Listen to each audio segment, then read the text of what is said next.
कठिन राजयोग नहीं है। कहते हैं कि बच्चे मुझे याद करो।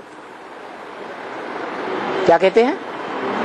मुझे याद करो। कौन कहते हैं? कौन कहते हैं? कौन सी आत्मा कहती है मुझे याद करो? हाँ? शिव बाबा कहते हैं। उनका रूप क्या है? साकार निराकार। ब्रह्मा के तन में, ब्रह्मा के तन में कौन कहते हैं? हैं? कहते ही हैं कि मुझे याद करो बच्चे, और वर्षे को याद करो। फिर कहते हैं घर को भी याद करो। घर को याद करें, वर्षे को याद करें।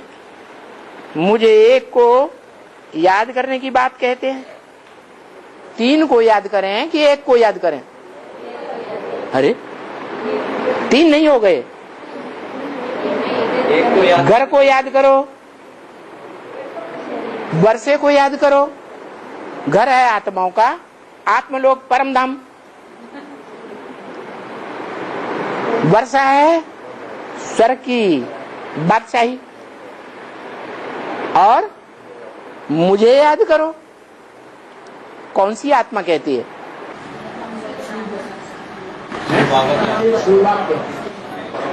उनको मन है।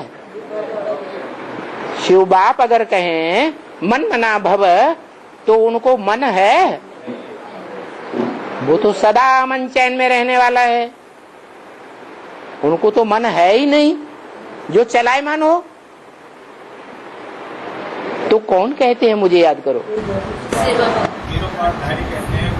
जिसमें प्रवेश करते हैं वो हीरो पार्टधारी जब संपन्न बाप समान बनता है तब की बात है।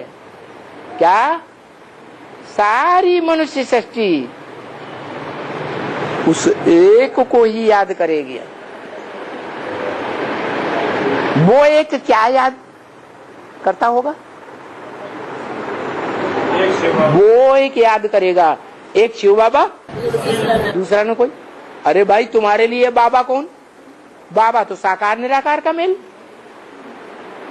तो शिव बाप कहते हैं तेरी बुद्धि में बाबा कहने से सिर्फ बिंदी ही याद आवेगी। वो तेरी जिसके लिए बोला वो एक तेरी कौन है?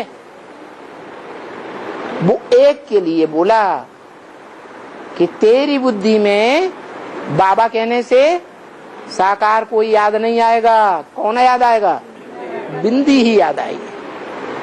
तो वो स्वरूप कौन सा है?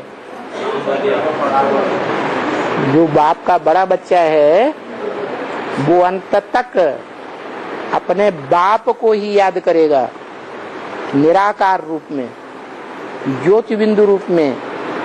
और वही बच्चा कह सकता है क्या?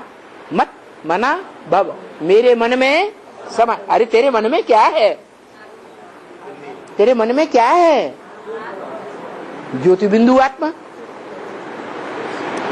शिव, वही तो है। तो उसी में तुम समा जाओ। मत मना भव, मेरे मन में समा जाओ। माने मेरे मन में निराकारी ज्योति बिंदु है, तो तुम भी उसी में समा जाओ। निराकारी ज्योति बिंदु बनकर के समाएंगे या इंद्रियों से जो देह बनी है वो देह बनकर के समा जाएंगे? हैं? हाँ, देह को भूल जाओ, देह की इंद्रियों को भूल जाओ, अपन को आत्मा समझो, फिर मुझे याद करो निरंतर। ऐसी स्टेज इस मनुष्य सृष्टि की सब मनुष्य मात्र 500-700 करोड़ की बनेगी, तो सभी उसकी याद में समा जाएंगे।